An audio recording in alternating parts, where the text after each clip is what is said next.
Good evening. Welcome to the continuing classes on Karma Yoga, and we'll start with a prayer. Om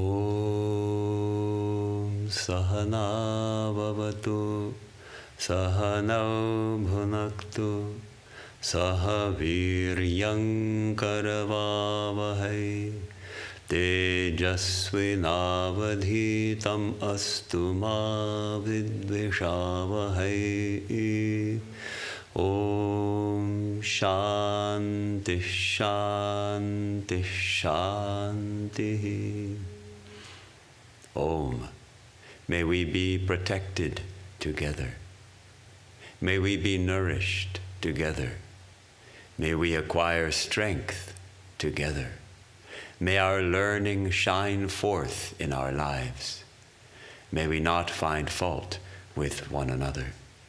Om, peace, peace, peace.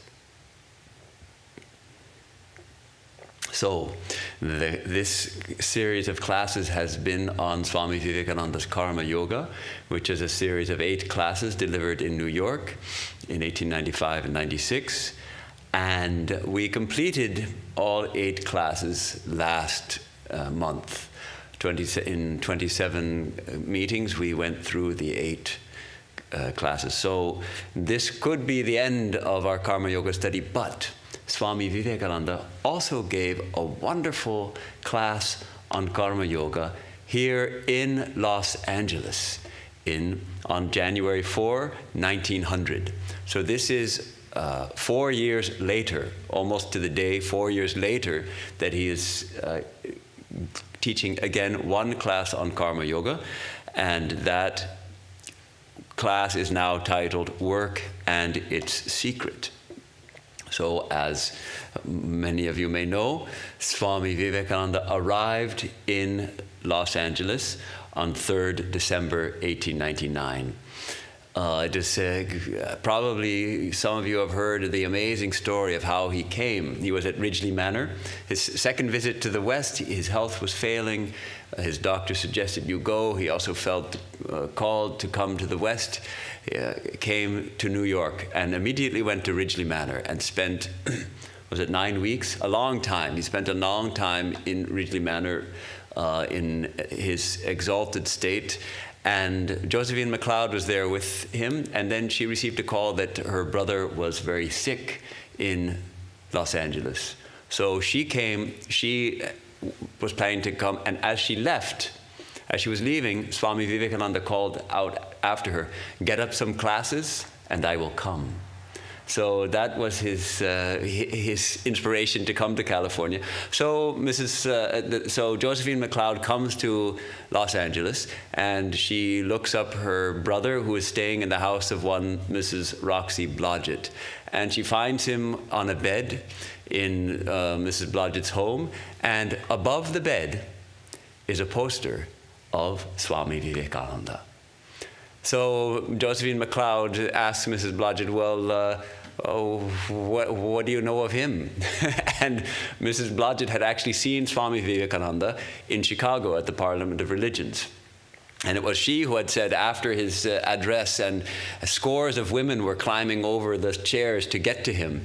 And it was she who said to herself, as she related later, she said to herself, "My lad, if you can withstand that onslaught, you are indeed a god." And of course, Swamiji did withstand that onslaught, as it were. And so then Josephine MacLeod, after hearing a little bit about the Parliament and about how much Mrs. Blodgett admired him, Josephine MacLeod told her, "I know him." "You know him?" "I know him." "You know him?" "I just spent a few weeks with him in upstate New York. If you invite him to come, he'll come."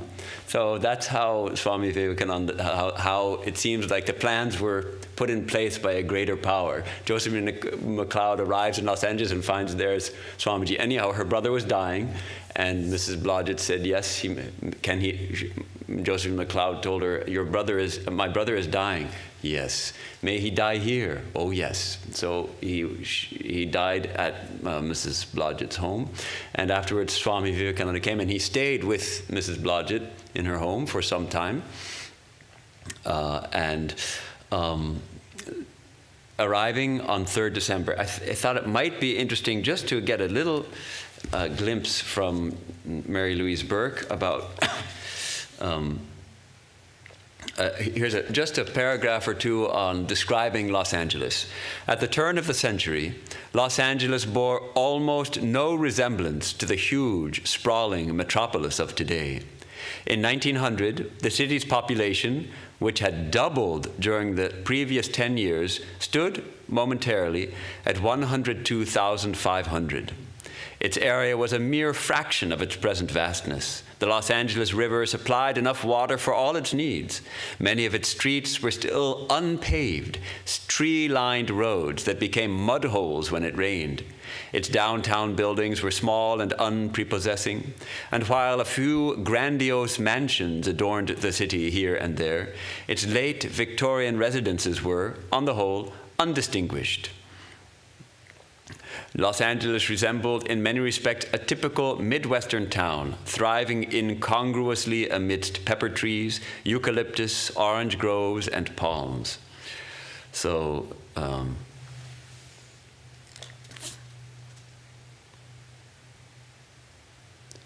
so it had been converted by the people coming there into a prosperous, fully American, predominantly Republican and Protestant city. They had introduced electric car lines, electric lights, water mains, and sewers, etc., etc.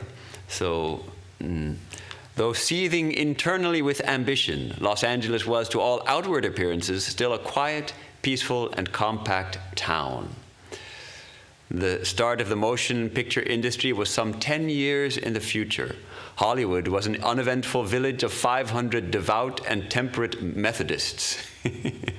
Paved highways did not exist, and the automobile, a rarity, was still looked upon askance as, quote, an expensive luxury, well named the Devil Wagon. So that's where Swamiji arrived, to this, basically a town. And Swamiji? Yes. Where was Mrs. Blodgett's house? Well, it was, I can't tell you right now. We'd have to look it up. It's no longer existent, but our website actually has a map with all the locations of those things. It was somewhere downtown, and we've driven by the place, but the house itself is no longer there. Most of the buildings of those days, at least in Los Angeles, are no longer extant. Some of the buildings in Pasadena and South Pasadena, of course, are still extant. By January, he was quite busy. It looks like he was staying with Mrs. Blodgett through the 3rd of January, and from the 4th, he shifted to the Stimsons, which are a wealthy family. We don't know much about them, from the 4th to the 9th. And he gave classes on the 2nd, the 3rd, the 4th, the 5th, and the 6th, a series of 5 classes at a place called Payne's Hall at 10 a.m. This was at 330 and a half Broadway, downtown. And it was 50 cents admission for the class. Now, 50 cents, according to one online calculator, 50 cents in 1900 is worth $18.36 today. So how much does a movie cost nowadays? About that, right? So I haven't been to a movie in years, but I think it's somewhere around $20 now to go to the movies. Okay, so it's about $20. So it's like if you were going to go to a movie, you spend that much on a class by Swami Vivekananda. He also gave night talks on the 2nd and the 6th. And we have some transcripts. There was somebody taking notes, but we don't have all the talks. We only have these two, the classes of the 4th and the 5th. And the class on the 4th was called What Brings Success? And that's now retitled Work at Its Secret. And the class on the 5th was called We Ourselves, which is now titled The Open Secret. And on the January the 2nd, he spoke on India and its people in the evening, and on the 6th on the history of India. Those were talks given at Blanchard Hall. So this was Thursday morning. Wednesday it was raining. They had, over the course of 24 hours, ending at 5 a.m. on Thursday morning, they had 1.16 inches of rain. So it was quite a rainy day, and it would have been quite muddy, and maybe they would have had some mudslides and flooding and all those things like we are experiencing even today. But it seems that on Thursday it was maybe overcast but not raining. It didn't rain, just a little wet, and the day after a rain must have been beautiful. And Swami Vivekananda came to Payne's Hall, where he gave the talk, What Brings Success? And we'll take the same format as we usually do. I'll read it a little, we'll discuss. If you have any questions, comments, please feel free to ask. And the first paragraph is very powerful. In fact, there's a lot of stuff condensed here in his Karma Yoga teachings put into this class. One of the greatest lessons I have learned in my life is to pay as much attention to the means of work as to its end. He was a great man from whom I learnt it, and his own life was a practical demonstration of this great principle. I have been always learning great lessons from that one principle, and it appears to me that all the secret of success is there, to pay as much attention to the means as to the end. Now, this is right there, that's such a golden nugget of teaching for all of life, really. We so often get caught up in the ends, in the goal. We want something, and we're working towards it. And here Swamiji says, one of the greatest lessons is to pay as much attention to the means as to its end. And perhaps the true Karma Yogan simply lets the end manifest, because the end is contained within the means. So this is why, well, according to this line of thought, the idea of the ends justify the means is completely incorrect. You know, that many people take that attitude, well, I had to tell some lies, I had to kill a few competitors, but it's all for a good cause. The end justifies the means. No. Here, actually, the means prepare the way for the end. Now, an interesting point is, he says, he was a great man from whom I learned it. Who was that? No. Pavari Baba. The great saint of Ghazipur, who was originally from Benares, Varanasi.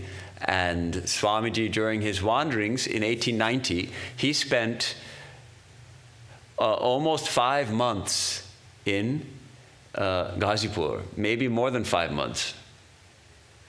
Probably just under 5 months. We know at least from January 1st to May 10th, 1890, he was in Ghazipur, because there are letters written by him in that period from Ghazipur. And Swamiji was fascinated with Pavari Baba. And I think he was also still missing Sri Ramakrishna intensely. And he found another great saint full of love and very high spirituality. And later he would say that he was second only to Sri Ramakrishna among all the great spiritual figures he had met in his life. And he even considered getting some kind of initiation from Pavari Baba, because Sri Ramakrishna had not taught him any Hatha Yoga, any system of keeping his health, physical health good. And he thought Pavari Baba can teach him that. So he actually was going to, and then the night before he was going to have the initiation, he had a vision of Sri Ramakrishna in his room, where he was staying, just looking at him, looking very sad. And so he put off the initiation then a few days later, again set a day for the initiation. Again he had the vision. 3 times Sri Ramakrishna's vision, he had the vision of Sri Ramakrishna looking at him, and then he gave up the idea of taking initiation from Pavari Baba. understood that wasn't necessary. But see his broadness. He was willing to learn from anybody and everybody. And in fact, if I can find, he wrote he wrote a whole article on Pabari Baba. Here's a little quote from, not that article, but from a teaching that he gave on Pabari Baba. He writes, or says, it was recorded somewhere. I once knew a yogi, a very old man, who lived in a hole in the ground all by himself. All he had was a pan or two to cook his meals in. He ate very little and wore scarcely anything and spent most of his time meditating. With him, all people were alike. He had attained to non-injuring. What he saw in everything, in every person, in every animal, was the soul, the Lord of the universe. With him, every person and every animal was my Lord.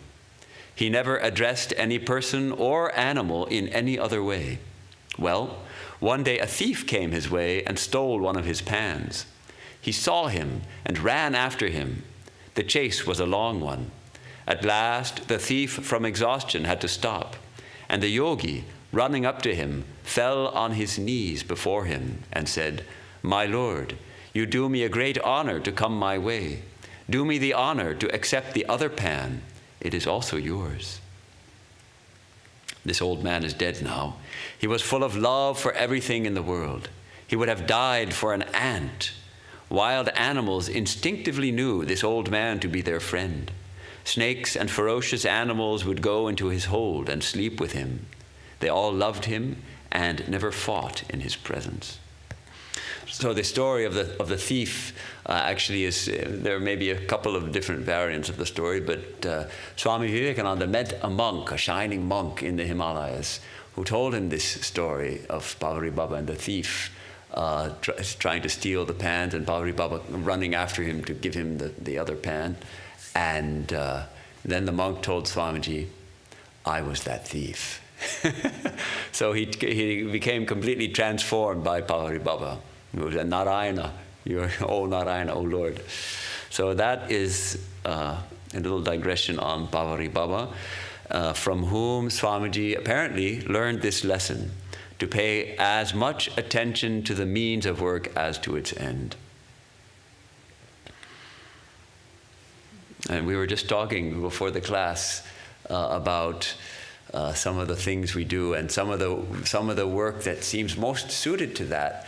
You mentioned stringing garlands for the puja. We just had the Swami Brahmananda's birthday puja and Vivekananda's birthday puja, and you may notice the beautiful garlands around all the pictures on the altar, and then extra garlands are offered during the course of the worship.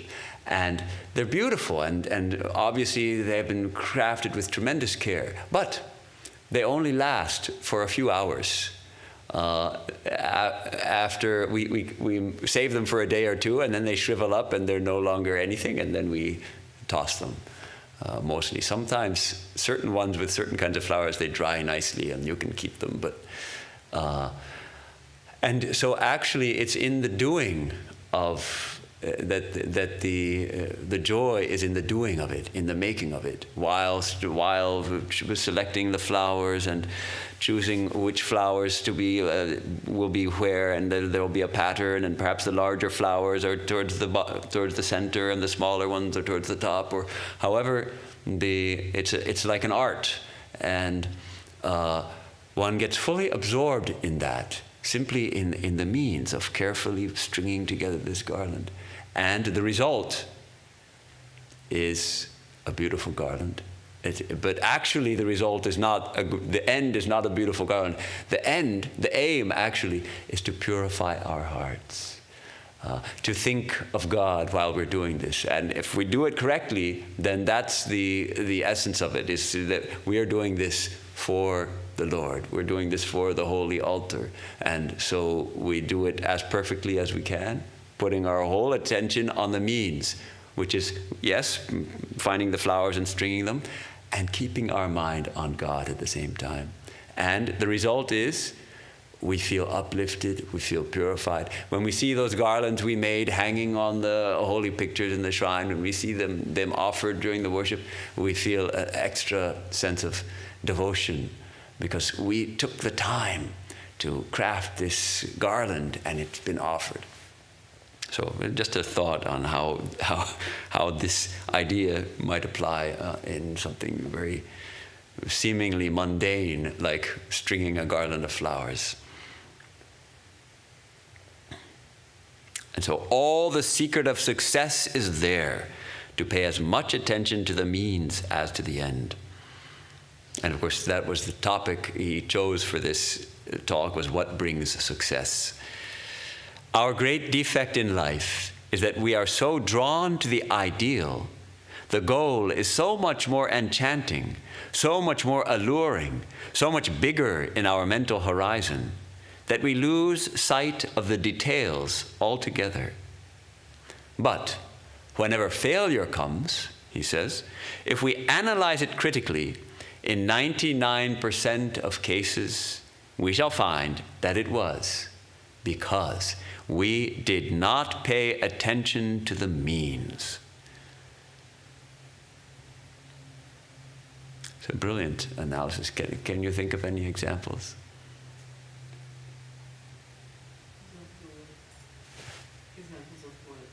Of, say, a failure because one didn't pay attention to the means. Every time I've stubbed my toe. Every time you stubbed your toe, Not paying attention where I'm walking. you're not paying attention to where you're walking, to the means of locomotion, as it were. Nice, nice. Oh yeah, we see it an example that comes to my mind is our apartment building, which we have just across the street from the temple, and it's being renovated right now because there's a lot of rot in the wood. And it's quite a beautiful building. It's a very unusual architecture. And obviously the architect who designed it had a vision of an unusual building. There are different stairways and walkways and balconies and all this. And yet our contractor told us that, yes, it looks beautiful, but the design is terrible. Specifically, the handling of water. So why is there so many rotting beams? Because water was not the means of construction, the means of putting proper devices like gutters or channels or whatever to direct the water away from the wood were not paid attention to. So now we have rotting wood, and at considerable cost we have to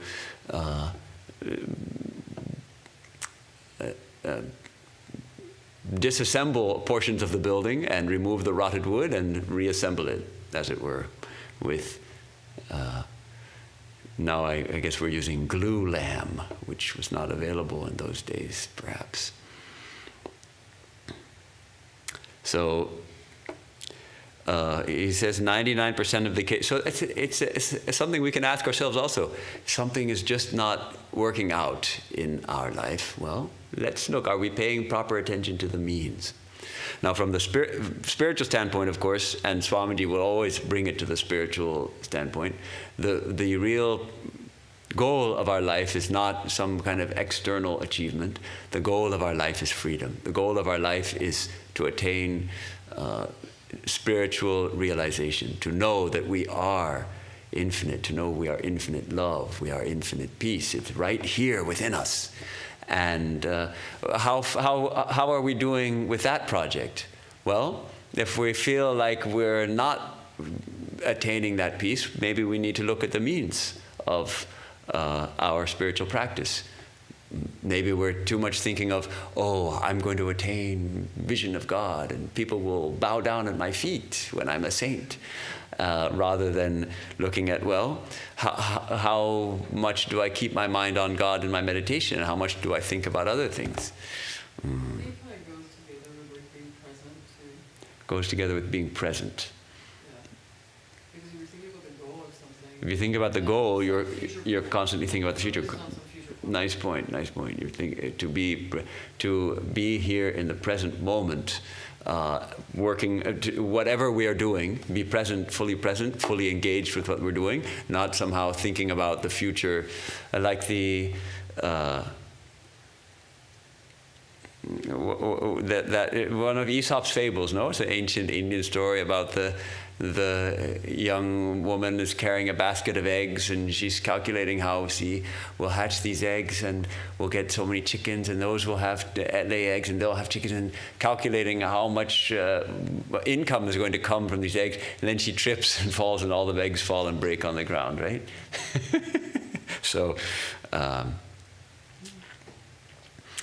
proper attention to the finishing, strengthening of the means is what we need.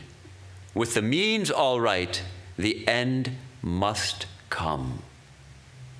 We forget that it is the cause that produces the effect. The effect cannot come of itself, and unless the causes are exact, proper, and powerful, the effect will not be produced. It's clear. It's beautiful. It's very straightforward.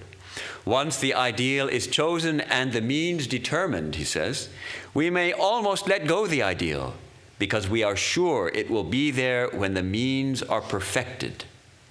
Isn't that beautiful? We choose an ideal for our life. If we're in Vedanta, maybe we choose an ideal of God realization, or something a little more tangible, like attaining real devotion, or attaining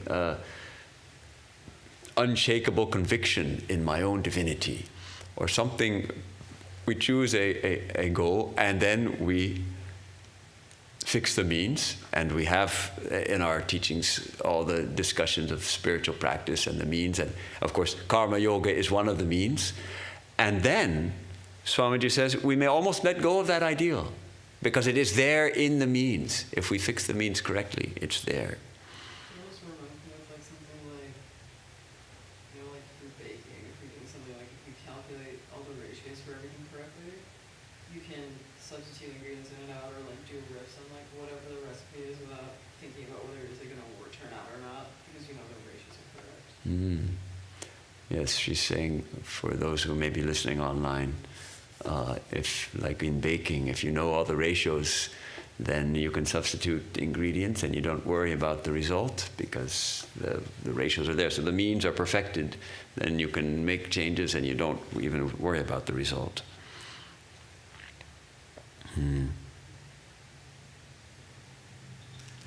The effect cannot come of itself. Oh yeah, we did that. Okay. When the cause is there, there is no more difficulty about the effect. The effect is bound to come. If we take care of the cause, the effect will take care of itself. The realization of the ideal is the effect. The means are the cause. Attention to the means, therefore, is the great secret of life. Beautiful. This is like this first couple of paragraphs is like a sutra for life. Pay attention to the means. Be here now. Focus on what you're doing. Work perfectly, and the results are bound to come. There's a great joy, actually, in doing something well and not thinking about, oh, is it going to come out perfectly? Just focusing on the doing of it and doing it as perfectly as we can. Like cooking is a great example. We cook, and I actually was thinking of an example of this, which I'm not sure if it proves the point or it's the exception which proves the point. We had a brother in Trabuco, a lay brother there, Eddie Acebo, who he's left the body just a couple of years ago. And he had joined the monastery early on, and then he left, and he had a family and all those things. And he started a little Mexican restaurant. he tried his best to make that restaurant successful, and he, good ingredients, and they'd soak the beans overnight, and they'd boil them, and they'd cook them, and then they'd refry them, refried beans. So you'd have to refry them in the skillet, and whatever. And the restaurant just wasn't doing well, a restaurant and bakery. And finally, he sold the restaurant part, and kept the bakery, and finally sold the bakery as well, and it was all a failure. But then he said, when he saw the new owners of the restaurant, they would take the beans and they'd cook them, and then they wouldn't refry them. They'd just take a can of lard and pour the can right into the beans and mix it up with a power mixer, and then call it refried beans. And the place began hopping. And they were able to sell those beans and whatever else they were selling, and they were playing loud popular music and all that. It was really loud music, and so Eddie watched, the restaurant, which he couldn't make work, though he was trying so hard to do everything perfectly. And then these people who took all kinds of shortcuts, and they made a profitable business out of it.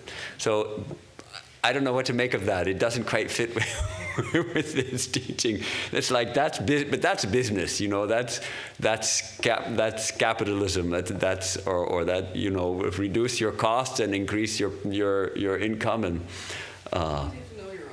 You have to know your audience. Eddie did not know his audience. He didn't know that what he needed was a little more lard and a little more loud music.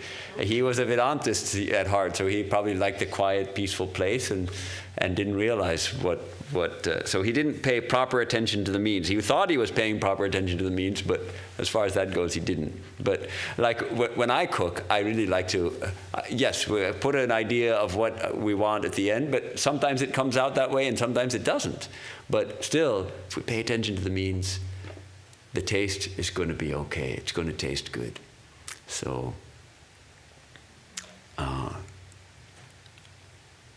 So attention to the means, therefore, is the great secret of life. We also read this in the Gita and learn that we have to work, constantly work with all our power to put our whole mind in the work, whatever it be that we are doing.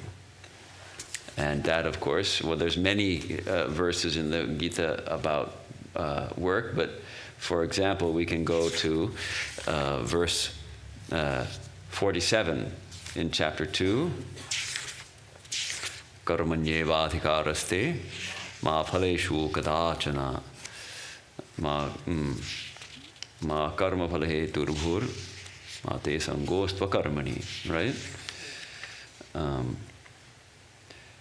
Here, yes, we have the right only to work, but never to the fruits.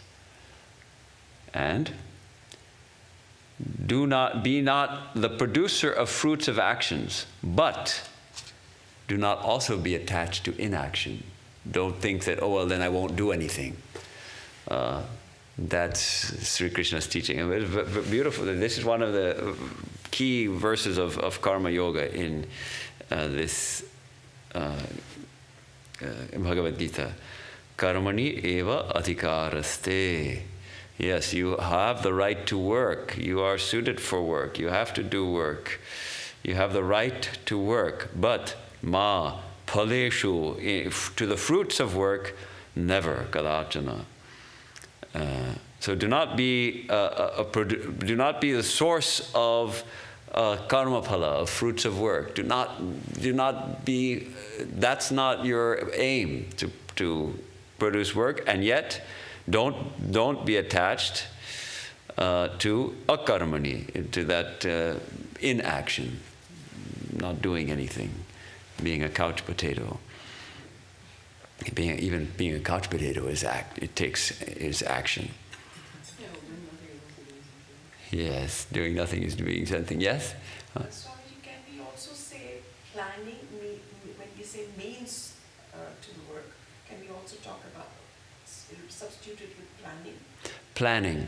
Well, planning would be part of the work effort, no doubt. If we're going to build a building, then we have to plan the building. If we're going to cook a meal, we have to plan the meal. If we're having a function in next week, we have to plan that. That's part of it, certainly. So that's exactly where Swami Vivekananda is talking about means of The means.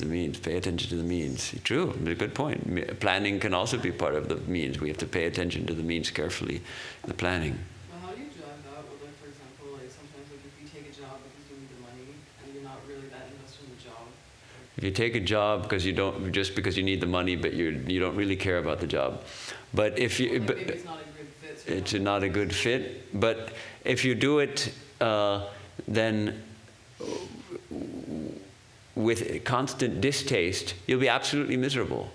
But if you do it sincerely, then even though it's not a good fit, maybe Because, like in that instance, like your focus is on the result of the work. your focus is on the money, right? It works, yeah. Your focus is on the money. It's difficult to make it karma yoga unless you remove the focus and take it this way. Lord, right now I've got a job that doesn't suit me that well, but I'm going to do it as an offering to you. And I'm not going to worry about the results. And yes, I know I'm doing it for money, but my aim still, if I'm going to be a karma yogi, then I have to say the aim of this job is not to make money. The aim of this job is to serve the Lord in whatever form he or she comes to me. Say, if one, say for instance, took a job as a barista, say, and that's not one's calling, obviously. Maybe it's not one's calling. It might be one's calling, but for many people working as baristas, probably it's not their calling. And yet they are in service, and they're constantly meeting people who are coming for their caffeinated drinks. And can you serve them with respect? Can you serve those people? Can you try to make those drinks as carefully as possible? And look the person in the eye and say thank you, and make them feel seen and appreciated. Well, then you're starting to turn that into karma yoga. If your aim is to serve the divine in whomever we meet. If your aim is just to make money, then yes, you can do that. You can work overtime and make lots of coffee and etc. and you'll be miserable. Where like if you work Huh? in a place like Starbucks or something, there's also the conflict of interest where like they're more also fixated on the money over like the service, and so you try to do that with like a lot of attention, and then you're gonna get dinged for that because you're like too slow, and now we're not making as much money, and like. Yeah, the conflict with the management who wants you to work too fast and not be nice to the customers because there's no time. Yeah, all those things certainly. No one says that this life is easy or that there aren't many challenges in the practice of karma yoga also. And the owners are not paying attention to the means. The owners then are not paying attention to the means. But for us, say we have to we're doing that for some time, still we do our best to do it as service as best we can. And everybody, even the bosses, they are also the divine, of course. So we try our best to see the divine in all. And that doesn't mean that we let people walk all over us. We may have to set boundaries. It may be for the best of the boss that we say, you don't shout at me when I'm working as best I can, and I'm keeping the customers happy, so they'll come back for more. All right. So we also read this in the Gita and learn that we have to constantly work with all our power to put our whole mind in the work, whatever it be that we are doing. Okay, very powerfully he puts this. We have to constantly work with all our power to put our whole mind in the work, whatever it be that we are doing. He doesn't cut any bunches, right? At the same time, now here we get the second point. At the same time, we must not be attached.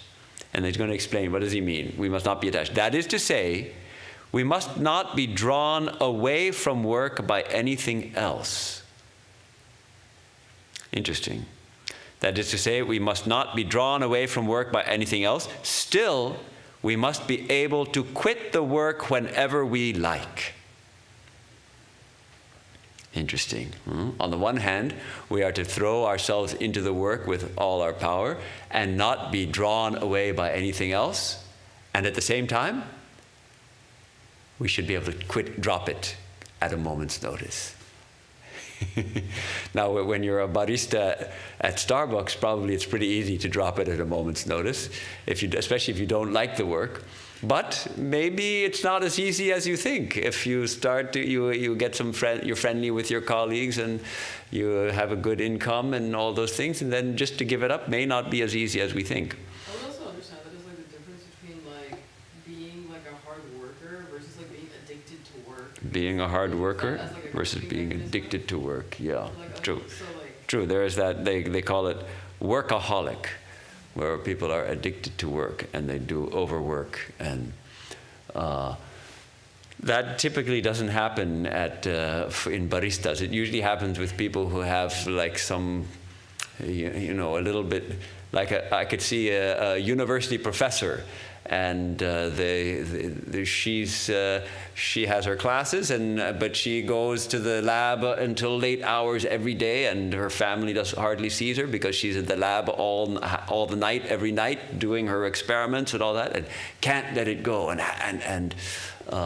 So that would be a kind of addiction to work. So that would be attached to the work in a different kind of way, throwing herself into the work, no doubt, with all her power, and yet not reserving that power of letting go, of detaching also. So Swamiji will go into this, that we need both. We need the power of attachment, of fixing our mind on something, of throwing ourselves into the work, and at the same time we have to reserve also that power of detachment, of letting go. So let's read a little more about this in Swamiji's powerful language. At the same time, we must not be attached. That is to say, we must not be drawn away from the work by anything else. Still, we must be able to quit the work whenever we like. Now he says, if we examine our own lives, we find that the greatest cause of sorrow is this. We take up something and put our whole energy on it. Perhaps it is a failure, and yet we cannot give it up. We know that it is hurting us, that any further clinging to it is simply bringing misery on us. Still, we cannot tear ourselves away from it. The bee came to sip the honey, but its feet stuck to the honey pot and it could not get away. Again and again, we are finding ourselves in that state. It's interesting. I'm thinking of poor Eddie in his restaurant. He was still telling us these sob stories about it, 15 years later. He really was his mom died and left an inheritance, and he invested it all in this restaurant, and it completely failed. So it was very sad. It was a failure, and yet it was very difficult to give it up.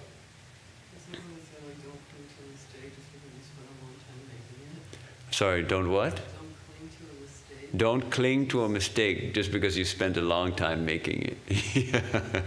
That's something like this, perhaps.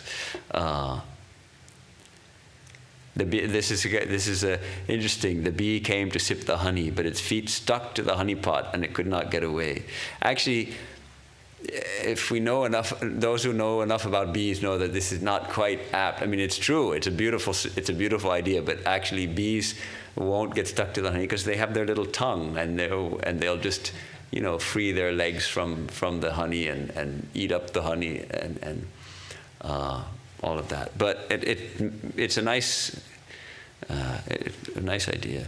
It reminds me of Sri Ramakrishna's asking Narendra, the future Vivekananda, suppose there's a big bowl of nectar and you are a fly. Where will you sit to drink the nectar? And Narendra says, I'll sit on the edge of the bowl and lean out my neck to drink the nectar. And then why? Why not dive in? But I don't want to drown. Oh, but this is not ordinary nectar. This is the nectar of immortality. But here, the bee came to sip the honey, but its feet stuck to the honey pot. Sip the honey means coming for some enjoyment, some pleasure, some whatever it may be. We're coming for the pleasure of getting some name and fame. We're coming for the pleasure of gaining power and pelf. We're getting rich. We come for that, and we land on the honey to get that honey, and then we're stuck to it. So this is the idea that we need that power of detachment also. That is the whole secret of existence. Why are we here? We came here to sip the honey, and we find our hands and feet sticking to it. We are caught, that we came to catch. We came to enjoy, we are being enjoyed. We came to rule, we are being ruled. We came to work, we are being worked. Very poetic and kind of, what's the right word for this? Just, why, what a deep insight. There's a note here comparing this with the Vairagya Shatakam, verse 7, which Swamiji obviously is reflecting that verse in this teaching. Bhogana bhukta vayameva bhuktaha tapo na taptam vayameva taptaha kalo na yato vayameva yataha trishna na jirna vayameva jirnaha, which the translation I will give you is a kind of literal translation of that verse. Worldly pleasures have not been enjoyed by us, but we ourselves have been devoured or enjoyed. No tapas, intense spiritual practice, has been performed, but we ourselves have become scorched, because tapaha means both spiritual practice and fire, heat. Time is not gone, but we ourselves are gone. Desire is not reduced in force, though we ourselves are reduced to senility. There's a lot of puns in the Sanskrit also, because, for instance, jirana means both reduced in force and stricken down with age. So trishna is the thirst, the desire, the craving has not reduced in force, but we have become old. So this is Swamiji's message also here in this interpretation. He's giving this kind of restating of that verse. Why are we here? We came here to sip the honey, and we find our hands and feet sticking to it. We are caught, though we came to catch. We came to enjoy, we are being enjoyed. We came to rule, we are being ruled. We came to work, we are being worked. All the time, we find that. I get the sense here that he's also hinting at this idea of why are we here, means why are we here in this life? It's our karma, our past tendencies, our desire. We're here because we want to be here, in a sense. Why do we take birth? We are compelled, we are dragged here by our past karmas, by our tendencies, by our desires for pleasure, for power, for fame, whatever those pleasures, those desires are that are lurking deep within us. Oftentimes we don't even realize they're there. That's what brings us to this life. We're here to sip the honey. We want the honey. And then we find we're stuck in it and we can't get out. There was a very gruesome and yet hilarious, to me at the time maybe, skit on Saturday Night Live. Do you remember Saturday Night Live? I guess it's still on. Is it still? It's still a thing. Anyhow, this would have been probably in the 1980s. Okay, and it was one of those. Now and then they have a little video that comes on. It's not a live skit, but it's a video skit, and it was called The Jogger Motel. And it was in Central Park, and there's joggers jogging, like Roach Motel, you know, they go in and roaches check in, but they don't check out. So it's called Jogger Motel. And so this jogger's jogging along, and he's in the beautiful sunshine, and he enters into one of the tunnels in Central Park that goes under maybe a lake or something, and he goes, and suddenly his feet are stuck to the ground, and he's like, whoa, and he's trying to pull up his feet, and there's all this adhesive on the ground, and he's like, whoa, what's happening? And then he looks around and he sees some other joggers also stuck to it, and then he sees one that's fallen over, and all four limbs are stuck to it and trying to get up and can't look. And then he sees one that's completely enveloped in the goo, like a skeleton that just died there, and he's starting to panic, and in the panic, he loses balance and he falls over and he lands in the goo. So he's also stuck there, the jogger. Very gruesome and yet hilarious, because it was meant as comedy, of course. So it's like that, actually, this image of our feet and hands sticking to the honey, and that reminds me of that skit, how we come here to enjoy the honey, and we get a little honey, and then we get stuck in it, and we can't get out. So let's finish this paragraph here.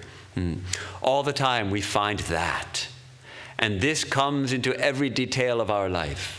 We are being worked upon by other minds, and we are always struggling to work on other minds. So on the one hand, other minds are working on us, and we are also struggling to work on other minds. We want to enjoy the pleasures of life, and they eat into our vitals. We want to get everything from nature, but we find in the long run that nature takes everything from us, depletes us, and casts us aside.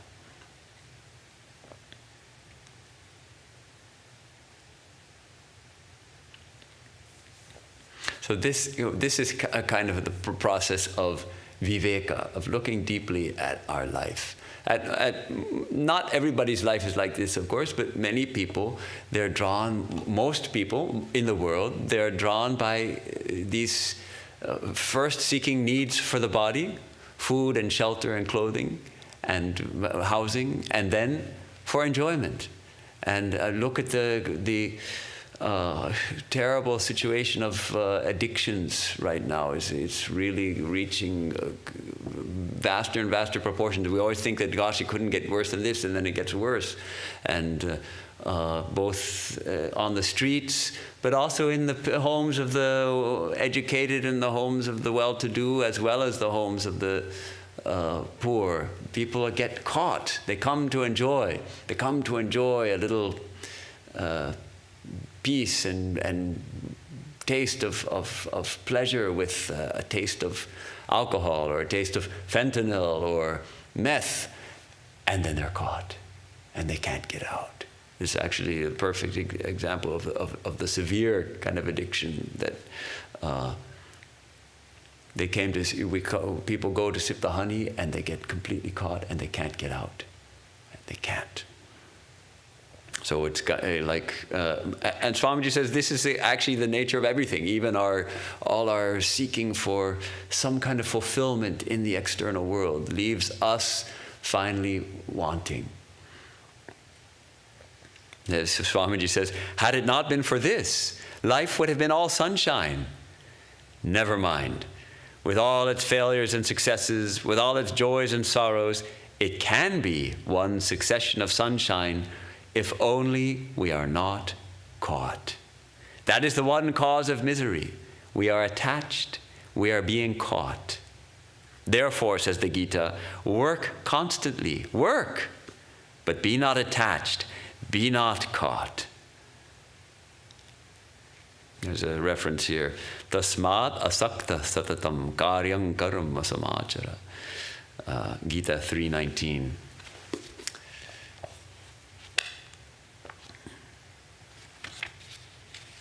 I did memorize chapter 3 once, but then I didn't keep it up.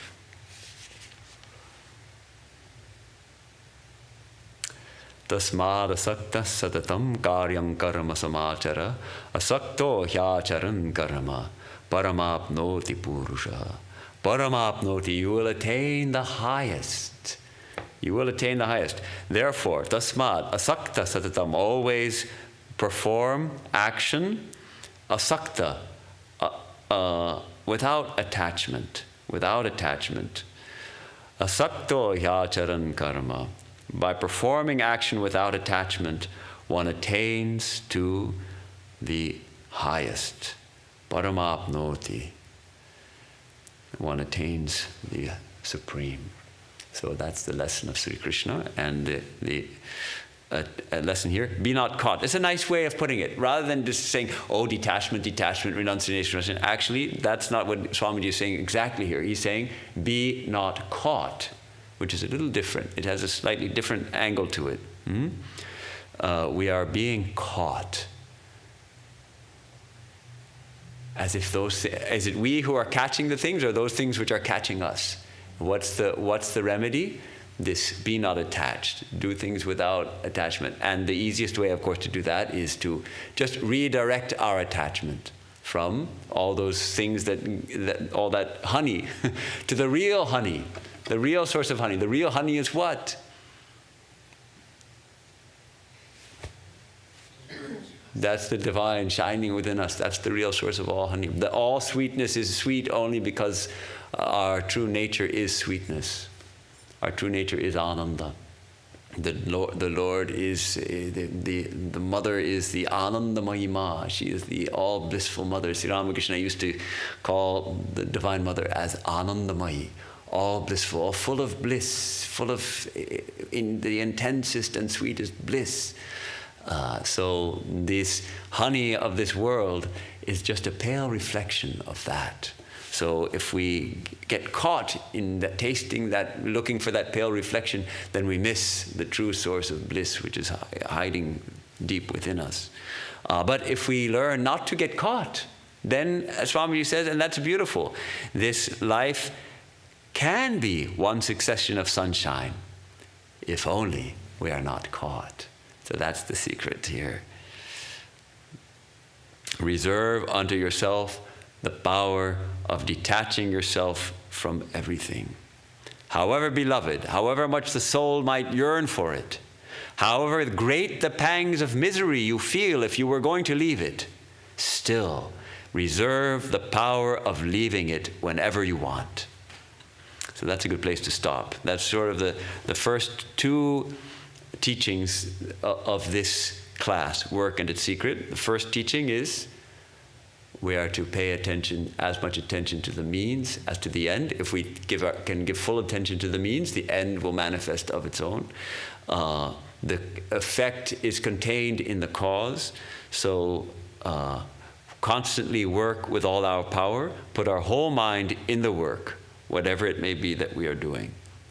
And then, number two, at the same time, don't get caught. Don't get caught by it. Reserve that power of letting go, of letting it go. I'm suddenly realizing this is dragging me down. This is not helping me. I'm not moving forward in spiritual life. I'm caught.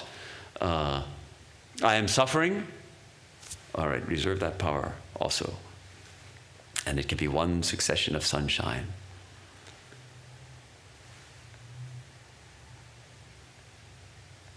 So he points out, however beloved, however much the soul might yearn for it, however great the pangs of misery you feel if you were going to leave it, still, even then, so he acknowledges the difficulty, even then, reserve the power of leaving it whenever you want.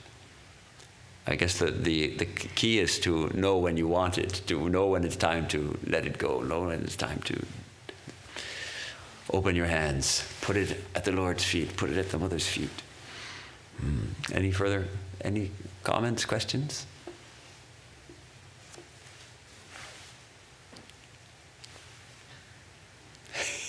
There were quite a few comments online, but not real questions. Not real questions. Shall I have a look?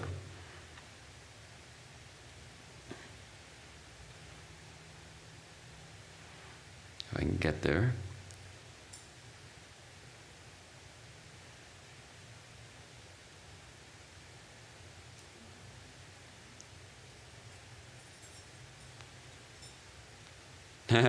Someone said, I stubbed my toe, literally right as Maharaj said that. All right. Someone says, and Nevin says, to focus on the means is, in a way, an act of faith, for there is an ideal inspired purity and surrender moment by moment, as opposed to calculation. That's a beautiful point. And to focus on the means is, in a way, an act of faith, having faith that the end is contained within the means. It's a nice point. And the ideal of surrender moment by moment, as opposed to calculation. So someone else, Bhattacharya, mentions attention to means, very important. Normally we give attention when the means is of our liking, although the attention should be to all means available. That's also a nice point. Sometimes, perhaps, actually, if we're able to really pay attention to what we are doing, even distasteful work is not so bad. Somehow, cleaning it, many people maybe feel very reluctant to clean a toilet, or say, one thing strikes me, because on my morning walk, we meet so many dogs and so many dog owners, and people love their dogs. And in Los Angeles now, the rule is, when your dog poops, you have to pick it up. And most people pick it up with a little plastic bag. They put their hand in a little plastic bag and they pick it up. And so to me, that seems most distasteful, actually, to pick up poop. But people love their dogs. And so the love for their dogs somehow overcomes that distaste. So that's one way to overcome distasteful work is through love. If you can really love the end, as it were. But another idea of that is really that if we simply focus on it, not on whatever work it is, like doing dishes. Many people don't like to do dishes. But if we simply are present with the dishes and we can do them efficiently, and yet not be thinking, oh, I wish I wasn't doing these dishes. Oh, there's still so many. Oh, what a drag, I have to do this. Well, yes, then you're going to be miserable doing the dishes. But if instead you try to do them perfectly, I'm here now, I'm doing dishes simply to do the dishes. This is a teaching of Thich Nhat Hanh. Why are you doing the dishes? Do the dishes just to do the dishes. Then, actually, the distaste goes away. We simply do them. All right, be here now, doing the dishes. And Adrian mentions that the focus on the means is also the conclusion that the philosopher Camus came to in considering the myth of Sisyphus as a metaphor for the human condition. So that may be enough for tonight. Yes?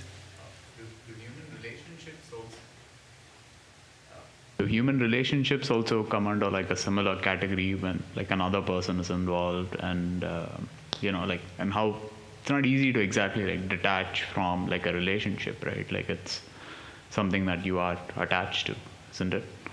True. Well, there's in relationships, we see both sides. We see healthy relationships and we also see unhealthy relationships. And there's, attachment is part of a relationship, say a marital relationship, that kind of relationship, or a relationship between parent and children. There has to be, obviously, attachment for the child from the parents, or they won't look after the child. So what's the nature of that healthy attachment? That's probably a whole other subject which we can take up some other time. But certainly for proper development of a child, there has to be a proper attachment between the mother and the father and the child, and especially the mother and the child. But Swami Vivekananda also talks about the highest love being one in which there's no expectation. And he calls any expectation in a relationship as shopkeeping. And then he does ask, is such a relationship possible on the human level? Perhaps. He grants that perhaps it's possible only. But this idea of love for the sake of love, loving someone without even expecting, well, that you should love me too, is a very high calling. It's not so easy. Mostly we have mutual love. I love you and you also love me. And that's not bad. Swami Vivekananda always says we go not from error to truth, but from lower truth to higher truth. So the lowest is that I love you because of what you give to me. I love you because you give me something. Higher is I love you and you also love me. Highest is I love you and it doesn't even matter if you love me or not. I love you anyway. This is simplifying it maybe, but There's a risk involved in that though, because I feel like relationships that build on reciprocity. relationships have are. an attitude, then you're opening the door for like. Well, use the microphone so everyone can hear. And you can turn off the reverb on that mic. I said that I feel like there's a risk there though, because it's like a lot of like like relationship in whatever way we define that or whatever type is often based on reciprocity. And if you take that out of the picture, then you're opening the door for like a lot of like, you know, to be abused or like to get yourself into like a toxic situation. Right. This is we're talking about the highest ideal. That how does the saint love?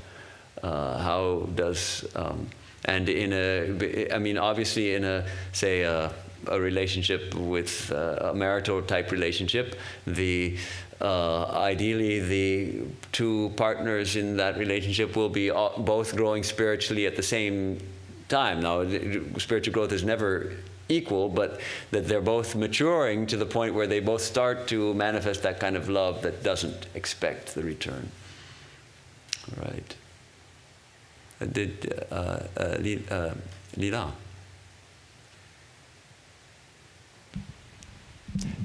Well, usually in parent-child relationships, I would think that there would be, well, there are so many parent-child relationships where the parent does expect something of the children, but because of the joy, the extraordinary experience of giving birth to that child, usually the idea of unconditional love can be attained through the parent for the child, and without any expectation of the results of what they become. They just love them because they are a part of them, a piece of them that extends into the world and is a part of a point of creativity from you. So, yeah, I mean, it is possible, especially with the parent-child. So. Yes, that's a nice point, especially when the child is very young. I think the mother, the bond between the mother and the father and the young child is so, it's overwhelming. I heard from a grandmother, a new grandmother, how for a while at least her life was sort of transformed. She was floating in bliss with her granddaughter, this beautiful infant, and just a bundle of love, and she just felt lifted up into a place of love and that unconditional love. Then the grandchild started growing up, and she started getting into trouble and started having, and all those things that happen, and then stopped visiting grandma sometimes, and now she's 22 or something. So she, now it's still a source of joy for the grandma, but not that bliss of that unconditional love that she was experiencing. But true, it's a good model. So shall we close it here? We can take just a minute or two in silence, and then we'll close with a prayer.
Om asato ma sadgamaya tamaso ma jyotirgamaya mrityorma mritangamaya. Om shanti shanti shanti. From the unreal, lead us to the real. From darkness, lead us unto light. From death, lead us to immortality. Om, peace, peace, peace. I was thinking about that, a relationship attachment, and say that, you know, nowadays people fall in love and maybe they don't get married, but they start getting really serious and all that. And then one of the partners decides, actually, I'm not all that into you after all, and breaks it off, right?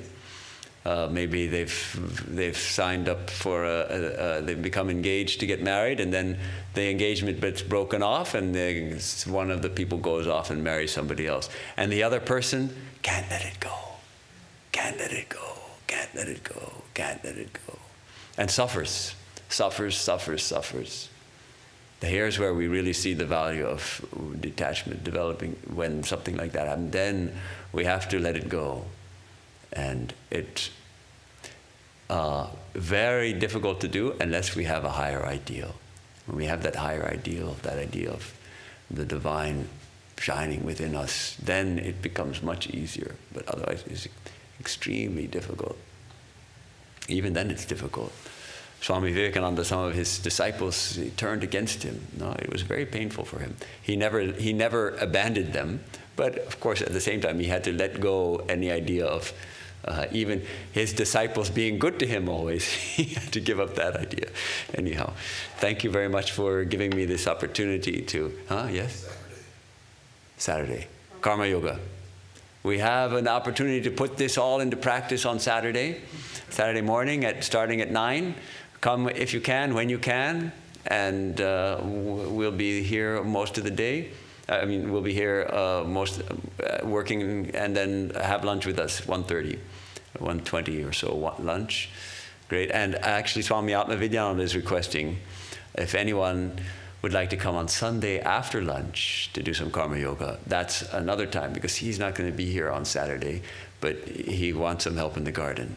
So if you like gardening, and you'd like to work in the temple garden on Sunday afternoon, that's another option. I have to send out an email about that. So thank you very much for giving me this opportunity to take up this exciting text, The Work and Its Secret with Swami Vivekananda.